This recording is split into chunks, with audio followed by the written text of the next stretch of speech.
Hey guys, I want to let you know about something exciting that's upcoming. May the 7th is the National Day of Prayer. No, it has not been canceled. A lot of people have asked, wait, are we still doing the National Day of Prayer? Yes, it's actually a law. It's signed into law way back a long time ago. And so we're still doing the National Day of Prayer. Now, it's going to look different this year because we won't be meeting at the courthouse.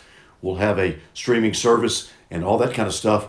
But I want to let you know of something that's kind of originated here in Bartow County that National Day of Prayer is going to send across the world. But that is the understanding that families are sheltered in place and that God is trying to really work on families and have a revival and a restoration of families. And so attached to all of this is something just for you. It's a National Day of Prayer prayer guide for families to do in their home as they're sheltered in place.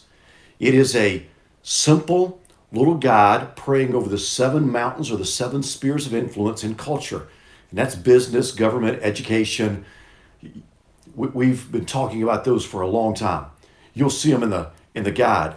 But you start 8 days before the National Day of Prayer, and a family does. And it's a simple, it's so simple little guide that somebody who has never done any kind of prayer time as a family can actually do that.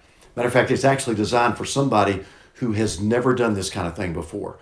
They start on that Thursday, end of April, praying for their family. And then the next day and the next day, and each day there's a simple little passage of scripture to read. And you can see the guide, the prayer guide, and they just walk down through it each day, asking those questions, getting discussion, and letting people in the family talk about what they're to pray for. A sentence prayer, we try to explain that, is just wonderful. So the goal is to have families to where they can start the process of praying together. Let me tell you something that's really, really unusual about this. Claude King did the majority of this, and many of you know Claude.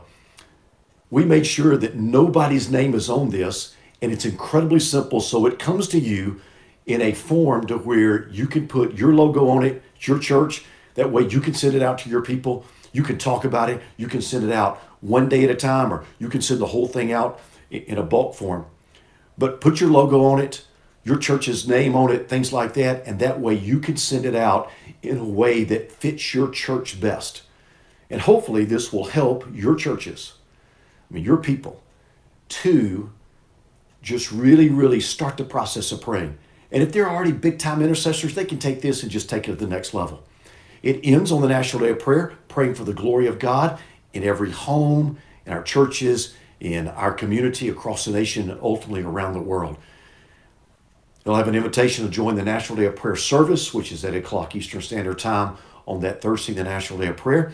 And then on the next day, there's a simple little, hey, if this was good for you, here's a simple little follow-up and maybe some passage of scripture that you want to use just as you move forward as a family. So guys, hopefully this will help you and help your church and help your families just to do something that can start the process of praying as we try to raise up and equip the next generation of praying. And make sure you use it the best way you can. If it fits what you're doing, you just know you put your logo on it. There's absolutely no copyright on anything like this. It is designed for you to help your church and help your families. So listen, God bless you and thank you. And thanks for encouraging your people to pray, because that is absolutely essential in these days. So God bless you and pray on.